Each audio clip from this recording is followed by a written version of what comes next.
Welcome everyone to our Introduction to Holacracy webinar. Let me give you a brief introduction to myself. I'm Brian Robertson, and I started a software company about 10 years ago, a little more, 11 years ago, and we started that company for different reasons than most. My colleagues and I, when we started that company, we had worked together before, and we just had this deep sense that there just had to be a better way to work together. We had suffered from all the usual corporate politics and bureaucracy and things like that, and just had a sense that there had to be a better way to do this thing called organization, to work together around some shared purpose. And we didn't really know what this better way was, but we thought, what better way to find it than start a company as an experiment ground? So when we started our software company, it was intentionally to be a laboratory for new ways of working. For new ideas and new methods to organize. And over the years, we experimented. We tried every leading edge idea, technique, thought, anything we could find or get a hold of, we brought in and we tried it. And along the way, we learned a whole lot of ways not to do it. As Thomas Edison said when he was trying to invent the light bulb, he didn't fail, he just learned 1,000 ways not to make a light bulb. We learned 1,000 ways not to organize in a new way. But fortunately, along that journey, some of the ways we experimented with actually worked. We found some glimpses of what it might be like to be in organization in a very different kind of game, without the usual politics and bureaucracy and all of the things that plague us in organizations today. And over the years, we started building this new approach from those glimpses of ideas that seem to bring something new to the table. And eventually we named it Holacracy, and I left that software company. It was quite a journey for about 7 years for me, and I left about 5 years ago to start Holacracy One, to take that method that had started emerging in the software firm and bring it out to the world, mature it up further, and get it out there where other companies could benefit from it. And I've been doing that for about 5 years now with several colleagues here as well. And we now have organizations all over the world that are up and running, practicing with this new social technology, as we call it. And I'm going to share a little bit about that with you today. The point, I guess, of my introduction here, this is a technology that emerged from real-world practice. This isn't something that was invented in theory from a consultant. Not that I have anything against consultants. We do a lot of consulting now. But this was something that emerged from actually trying to run a business that had clients to satisfy, bills to pay, work to do, right? This whole technique, this method I'll share, we call Holacracy, it had to work, not just be good in theory. And I think what emerged certainly has worked really well for us and many of the other organizations now we're working with. So let me share a little bit about what's behind it, and let me start that journey by asking you a question. So my question is, when you think about organizations today, and you think about the kind of challenges that plague our organizations, what comes to mind? Think about the endemic or the just systemic challenges, the kind of things that organizations wrestle with a lot today. And just, if you would, type for me in the chat whatever word or phrase comes to mind as you think about endemic challenges organizations wrestle with. And I'm just going to read out some of the ones that show up in the chat here. So alignment issues, collaboration and innovation, scaling, financial pressures, motivation issues, engagement and motivation, communication, politics, too much to do, yeah, that's for sure. Communication again, clarity, lots of things about clarity here in various forms. The silos we get, trust, responsibility, engagement, accountability, transparency, communication again. I've seen communication about 5 or 6 times now at least. Yeah, so interesting. What's interesting to me about this question, I ask this question a lot and I get the same answers. It doesn't matter where in the world I'm presenting. We're based in Philadelphia. I do presentations here. I do presentations in Europe, all over the US. We're going down to Australia. Soon it's the same answers. Doesn't matter where I am, same answers come up again and again. And you know, you guys didn't list all these, but you listed a lot of them. And This is not a complete list, of course, but it's some of the ones that we hear again and again and again. I mean, honestly, how many organizations today, if they're being really honest with you, would tell you that, yeah, our meetings are great, they're fun, they're engaging all the time, great use of our time, we have no fear, no bureaucracy, politics are really minimal. Most organizations, if they're being honest, will admit that they suffer from some of these issues. And, you know, it's not from lack of awareness, right? They're aware that they suffer from these issues, yet they still suffer. So if these were easy things to fix, we would have already figured this out. These are endemic challenges in all different organizations. We've tried many different techniques out there. I'm sure some of you have run into them. I certainly tried, when I ran my software company, a lot of different techniques to try to get around some of these challenges, and it was very, very difficult. And my conclusion is perhaps these challenges aren't just something going wrong with the way we organize. Perhaps these are actually outcomes of the way we organize. In other words, rather than bugs or flaws in our organizational system today, perhaps our organizations are perfectly designed to give us these results. In other words, maybe it's pretty deep and fundamental in the way we structure our companies. The way power works, the way decisions happen, the way we structure and organize to try to collectively do work together. Perhaps that current social technology, if you will, underneath our organization is leading to some of these issues. And if that's true, if these are, in the software world, we would say features, not bugs, right? Maybe unintentional features. But if these are actual natural outcomes of the way we organize, then that points to, I think, just how difficult it's going to be to transcend some of these challenges. We're not going to get there by just bringing in something and patching the way we work. It's going to take some deeper systemic change. In fact, I think it will take a new social technology at the core of how we organize.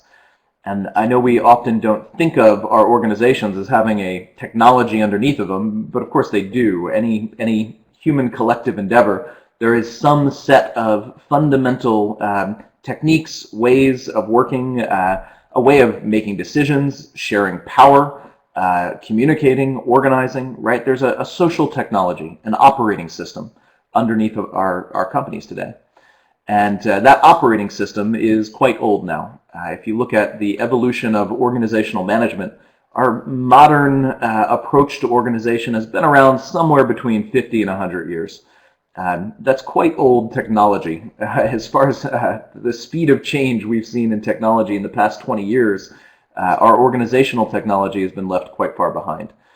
So I think if we want to transcend some of these challenges, we need a new social technology for organizations. And that's what Holacracy is. You can think of it as a new operating system, a new fundamental social technology. It changes the way power works, the way communication happens, the way decisions get made, the way we structure and organize around a purpose. And so let's step in and look a little bit more at this social technology. And to do this, let me share a story. This is a true story, quite a personal story for me. I have a private pilot's license. And when I was first learning to fly, I had a very scary flight. It was my first cross-country solo flight, which means the first time I'm flying hundreds of miles away from home, and I'm alone, no instructor with me. I had maybe 20 some hours of flight time under me at this point. So I was quite surprised they let you fly a plane alone, having only 20 hours of experience, but they did. And I get up in the plane, and I'm flying towards my destination. I'm nervous already, and the low voltage light comes on my instrument panel, the electric light, right? They don't teach you much about the plane hardware, so I really don't know what this means. But what do? Well, my instinct is check my other instruments. So one by one, I look at all of the other instruments on my airplane. And I look at my altimeter, it says you're not losing altitude, so nothing's wrong. I look at my airspeed indicator, it says you're not losing speed, you're fine, nothing's wrong. I look at my navigation aid, it says you're perfectly on course, you're not drifting at all, there's nothing to worry about. Every other instrument on that control panel tells me everything's fine and I have nothing to worry about. So what do? Well, I let those other instruments outvote the low voltage light. I figure it must not be that big of a problem if nothing else is reporting any issue, right? So I just ignored it and I kept flying. That was a really bad decision. That was a really, really bad decision. I nearly crashed the plane. And I learned a really valuable lesson. The low voltage light is actually tuned in to different information than every other instrument on my control panel. Right? Who would have thought? Well, after I got down, and I did make it down barely, there was a little bit of adrenaline. Once that wore off, I realized, we do this in our organizations all the time, right? We show up in an organization, and we become the sensors, right? We humans showing up become the instruments. We sense that organization's reality, and we sense different things. Right? We are different people. We have different backgrounds, talents, skills, different types of people, different roles we fill. We naturally tune into and sense different things. Right? And yet, we often ignore the one lone voice that senses something that no one else does. And of course we do. What else are we going to do? If I tried to fly that plane by just staring at all my instruments all the time and taking in every little piece of data that they gave me, I'd crash just as well. And this is one of the challenges I think we have in modern organization. We humans are the sensors, but we are not fully used. How many of you go into work every day feeling like every little thing you can sense, every time you sense some tiny opportunity for improvement or something slipping between the cracks that could be better, do you have somewhere to go to get that sense processed into some kind of meaningful change? For most people, the answer is no, right? We don't do a great job of harnessing that which we sense as humans and organizations. And even when you have a really good boss that tries to, the reality is it's really difficult to get something processed if your boss doesn't see it, right? You can be that lone sensor that gets outvoted and the opportunity to improve the company is missed or to avoid a crash. And yet it's not just the boss's fault, right? They're not superhuman. It's the structures. If we look at the underlying systems and structures in our organization, it is incredibly difficult to process everything sensed by everyone in that company. I learned this when I was the CEO of my software company. No matter how much I wanted to give everyone a voice, no matter how much I tried to process everything anyone threw at me, it was overwhelming. The modern system was not set up, that social technology was not designed to harness everything that we can bring. And if you look at the potential energy in that, it's quite huge, right? It's these things we sense, we call them tensions in Holacracy language, so we humans sense tensions. And a tension is simply a gap between what is and what could be. Right? And like a rubber band stretched between 2 points, there is energy there. There's potential energy there if we can harness it. Even if you look at the word tension, the root of that from the Latin tendere means to stretch. Right? So we often experience all these tensions in organization as negative things, as frustrations. And it's no wonder when we can't do anything with them. When we feel the stretching between where we are and where we know we could be, and we can't do anything with that sense, it is painful. Right? On the other hand, what if our underlying operating system allowed us to take any tension we sense and have some pathway to process it, somewhere to go to get it rapidly and reliably processed into meaningful change? What energy could we harness as our organization if we could harness that kind of capacity from all of the humans within? And this became one of the main questions for me along my journey ever since that flight.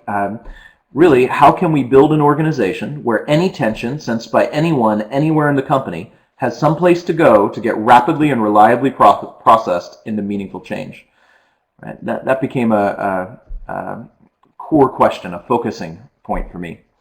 And it didn't take long to realize, as the CEO of my software company, ironically, I had just built the very environment I sought to escape when I quit my job and started my own company, which was one where everybody really couldn't be fully used. They couldn't bring their full gifts, their full self to the office and have them harnessed for some purpose that they chose to serve.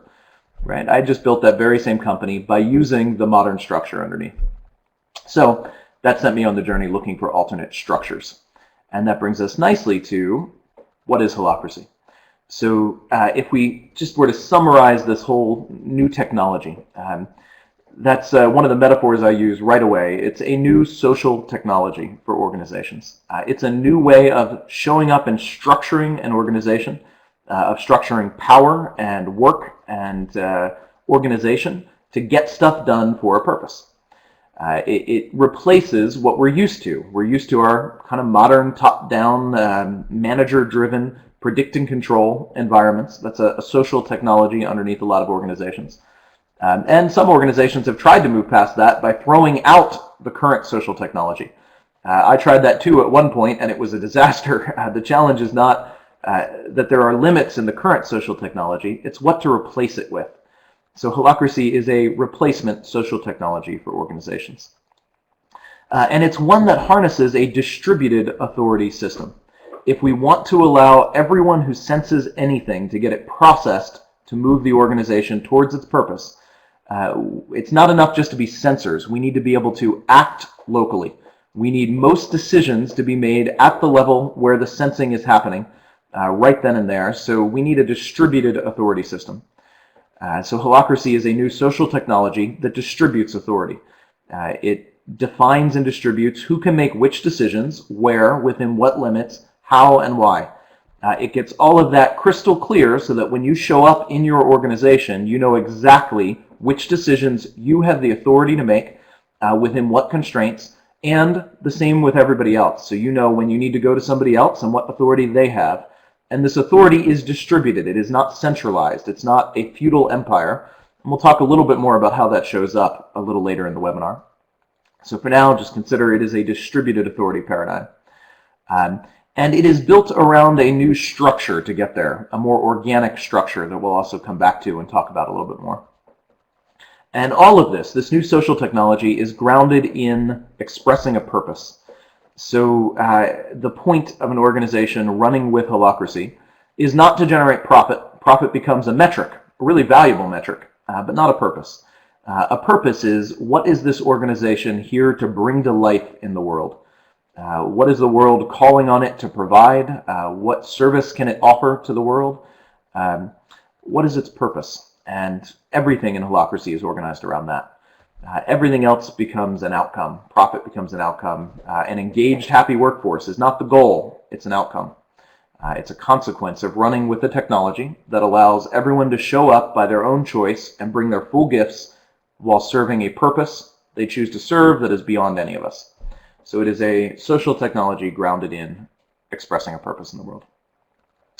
And this whole system, this distributed authority system, is captured in an actual constitution.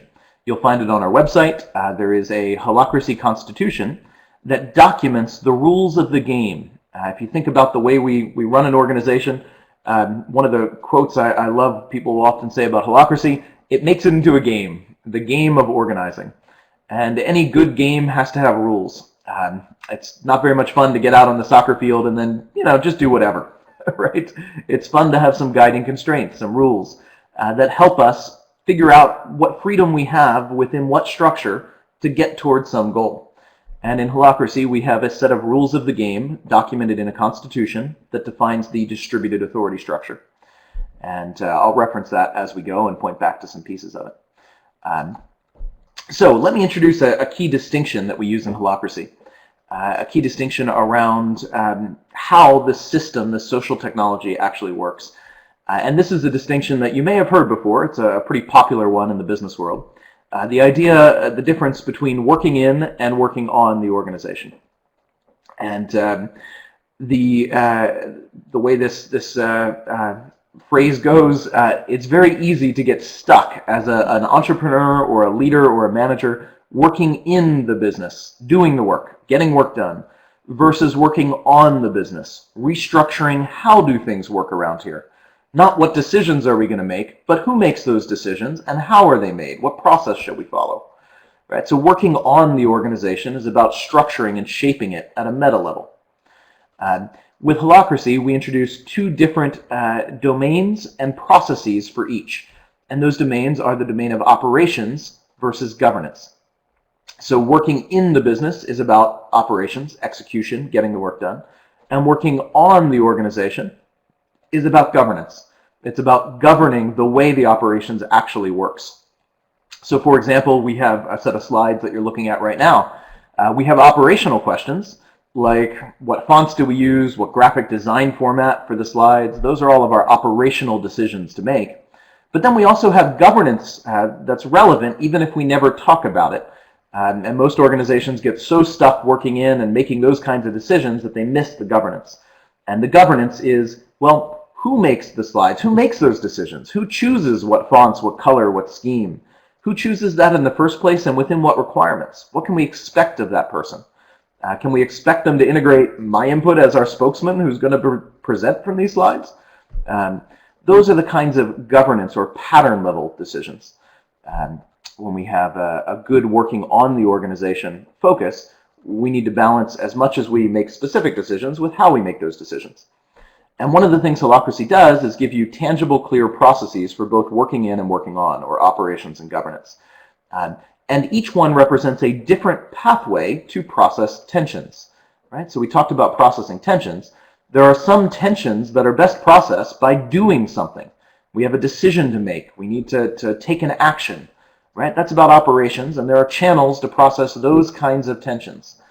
But then there are a different kind of tension, and these are the ones that often have nowhere to go in our modern company. Tensions about the broader pattern. Who makes that decision? When it's not clear who makes a decision, we either have politics or we have big, painful meetings trying to build buy-in and consensus. Right? A good governance process lets us identify who makes the decision and how, and what can we expect from them while they're making it, and what can't we. Right? So governance and operations, both two different channels for processing tensions. When your tension is about more the pattern, or you need to clarify how things work around here or evolve how things work around here, you have a governance tension to process. So let me clarify a little bit more about what I mean by governance here. We're used to, in at least our Western societies, we talk about, especially in America, governance of the people, by the people, for the people. All right? We proudly proclaim in our democratic government that we have governance of the people, by the people, for the people. That is not Holacracy. That is not what Holacracy does. In the context of this method for an organization, we do not have that. Instead, we have governance of the organization through the people for the purpose. We're not governing the people, we're governing the organization. We're governing the work. How does this organization structure its work to achieve its purpose? We're doing it through the people. We are the sensors or the instruments sensing tensions and processing them to evolve the governance, to evolve the organizational structure. And we're doing it not for our own sake, but for the purpose. Like a parent raising a child, we don't do that for our own sake. We don't look at the organization as our property. We may have investors, but that's a different thing. We look at the organization as another entity that we serve, like a parent serves a child. And this entity has a purpose of its own, and it's our job to show up on its behalf as stewards of our roles to express this purpose in the world. So that's what I mean by the governance paradigm at play here. Another way we can look at all of this, and if you want to dig deeper into this diagram, you'll find it on our website if you click on how it works. You get an explanation of each of these components that you see here. This is just an overall graphical representation. At the core of Holacracy, we have sensing tensions, right? This provides the core power for everything else to work. It is through harnessing our capacity to sense gaps between where we are and what could be. And we have two different loops for how we process those tensions. We can use tactical meetings, which is one meeting process Holacracy introduces, to operationally process it into clear work, clear projects and actions to move the organization forward. But then we have this governance loop too. We have governance meetings, which is a meeting structure that's about processing tensions into clear structure, right? It evolves the actual structure in which we work. Who has what authority, who makes which decisions, how, what can we expect of each other? Right? Clear structure distributes authority effectively, and it allows us to do more. It increases our organizational capacity, which we can then leverage operationally to get work done and express the purpose. So you can read more about this on our How It Works page. What I want to do now is actually look at a little bit about the structure and how Holacracy distributes authority and what clear structure actually might look like in an organization. And one way to say this is roles that matter. How many of you have job descriptions in companies that you've worked in the past or currently? And how many of you go look at those job descriptions every day because they're really relevant and they have key clarity that matters for how you do your work every day? My guess is very few of you. Most of you, if you have a job description, it probably lives somewhere in a drawer covered with dust because it's mostly irrelevant. Right? And it's no wonder. When we define these job descriptions based on some theoretical idea of how things should work, and then they're kind of static, they lose touch with reality. With Holacracy, governance is a continual process of clarifying the roles at play. Right? So let me give you a sample role just to give you a sense of what this looks like. But remember, this is not something we define in advance. It's an emergent thing that lives. It's a living, breathing structure that happens through continually processing tensions. Anything in the way of the work gets processed. And one way to process things is to update and clarify the structure. So here's a sample role. Imagine a marketing role. With Holacracy, each role can have a purpose. And the purpose defines why the role exists or what it aims to manifest. It's some piece of the overall company's purpose. Right? And a purpose conveys authority. It conveys a basic authority to embody your role and do what you need to express this purpose for the organization. And a role can also have a scope, and a scope grants control. A scope is effectively a property right. What a scope does is say, this thing is your property to control. No one else is going to mess with it without your permission. So in our case here, our example, imagine a marketing role with a scope of our public website.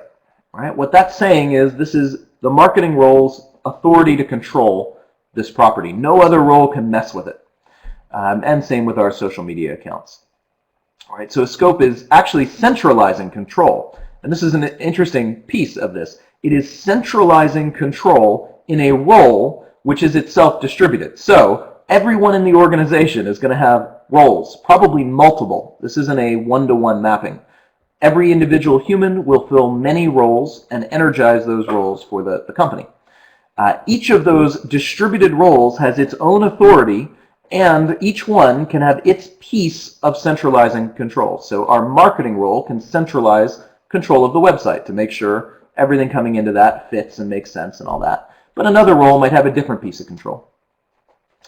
And the last aspect of this to get truly distributed expectations and authorities are what we call accountabilities. So an accountability in Holacracy on a role always begins with a verb ending in ing, and it defines some activity that this role will own and carry. It sets the expectations. If it's not an accountability of a role, you don't have any right to expect it. Right? So an accountability defines the expectations we can have of each other, which is a lot better than our current mode of defining those through politics and our own assumptions and inferences that we wield over others.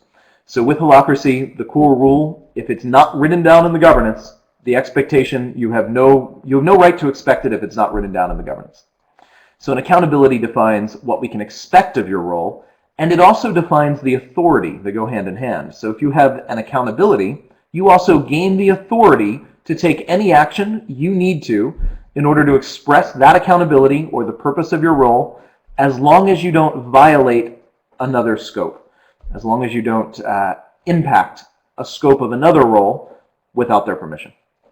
So this is a distributed authority system. It's just a quick overview of how we get this with roles. If you want to read more about this, we have a blog post on our blog, holacracy.org/blog. There's a post titled Bringing Property Rights and Rule of Law into Organizations. And that's what this is doing. You're bringing a governance process, which is rule of law, and property rights is a distributed control system that we're bringing into an organization. So with these role definitions, we have a system where everybody embodies their role. And let me be clear, if you hold this role, no one has the authority to tell you how to do your job. No one has the authority to step on or trump your decisions and your accountabilities and your scope. There is no boss that has the authority to come in and tell you exactly how you have to do this. If the boss wants to expect something, they have to go through the governance process to set the expectation, just like everybody else. So we have truly a distributed authority environment, which actually liberates the boss to do much more valuable work than just micromanaging everybody within. Governance distributes authority through clear roles, clear structure. And that's only a piece of the equation. The other thing we need if we want to have a clear distributed authority structure is a way of grouping roles, an organization of roles. And let me walk you through a little bit about how Holacracy does that. So we take these living, breathing, continually changing and evolving roles and recognize, of course, roles naturally work together within teams, right? So we have a bunch of different roles, and of course those roles need to be grouped. So in Holacracy we have the fundamental grouping of a role, a group of roles that work together, a team if you will. We call it a circle. And think of a circle though not just as a group of people. It's not. It's a group of roles. It's different. People fill many roles, maybe throughout the company. So a circle is a group of roles, and think of a circle kind of like a cell of the organization. And what do we know about a cell? Well, all cells have membranes. Fundamental aspect of any living system, living cell, is it has a membrane that separates its inside from its outside. And every circle, similarly, has a scope that separates or defines what does this circle have the authority to govern versus what doesn't it. Because governance is a distributed process with Holacracy. It's not something that just happens at the top. Governance is not something that just happens at a management team or a board level. I know when we hear organizational governance, that tends to be what we think. With Holacracy, it is a distributed process to update how we work around here, and every team needs it. So a circle has some boundary that says, here's what this circle can self-govern. Here's what part of the organization it can govern. So it might be a specific product that the circle governs. It might be a particular service offering. It might be a function of the organization of some sort, or a business line of some sort. So each circle has its domain, its scope that it's governing around, and its purpose as a whole that it's governing towards. And the circle then uses a governance process, regular governance meetings, which process tensions to evolve all of the roles within. So this circle breaks down and figures out what are the roles it needs to express its work, what authorities does it need to give to those roles, and what expectations do those role fillers need to hold and honor. Now, of course, circles are not entirely independent of each other. Right? In fact, it's often true that circles, entire circles, can sit within broader circles. Kind of like cells, again, sitting within an organ. So in your body, you've got many cells. Each cell is autonomous. It has its membrane. It has its own autonomy within that membrane. But it's also part of some large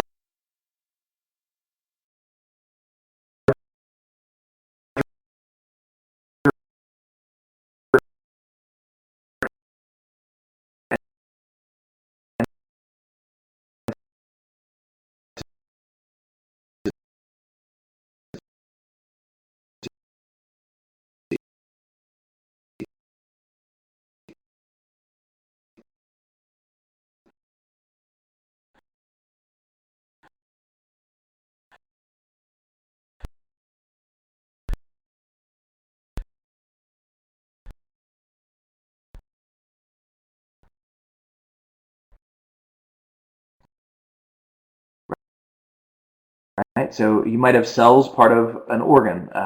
In our case here, we have circles that are also parts of broader circles. Right? So we've got maybe two specific product line circles within an overall business unit, or two specific functions within an overall company, or what have you. So we've got a very organic structure here. It's a cellular structure. It's roles within circles, within broader circles, right? And now we need to connect these two circles, the broader circle and each of our subcircles. We need a channel through the membrane because some tensions we need to channel into a subcircle to process. We need to make sure that subcircle is aligned with its broader circle. And we do that through what we call a lead link. So we have a link, a representative, if you will, of the broader circle that also sits within the subcircle. So our broader circle has a role, right? Remember, these are roles, not people. Our broader circle has a role called lead link. That lead link role also shows up within the subcircle and can bring tensions from the broader circle into the subcircle to process them. The lead link can also make sure the subcircle is aligned with the broader circle, and we get an overall whole system alignment. But that's only half the story. The other half is each subcircle is going to have a rep link or a representative link. So we have a double linking system where the broader circle gets a representative appointed into each subcircle, and each subcircle elects a representative to also sit in the broader circle. Right? And this double linking acts as a channel in and out of a cell for processing tensions. So when tension is sensed from the work of this circle, but that tension actually relates to the broader company, thus we can't handle processing it just within our subcircle because it relates to the broader environment, we channel that tension out through the rep link. Right? And that rep link can show up in the governance meetings of both connected circles, same with the lead link.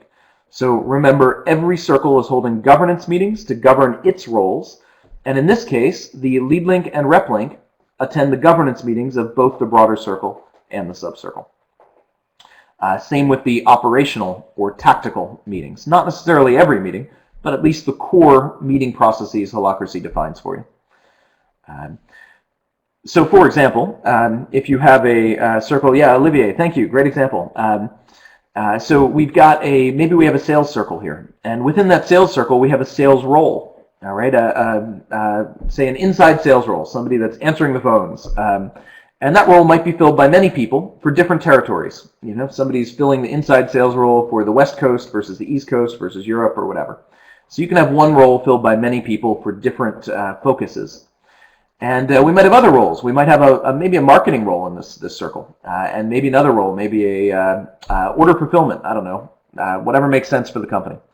This sales circle overall, right, sometimes will sense tensions about how all of those roles work together. And those tensions can get processed right there in that circle's governance meetings, where we can update the structure in real time. We can change the roles, we can add new roles, we can add connections between the roles, we can grant authority, restrict authority.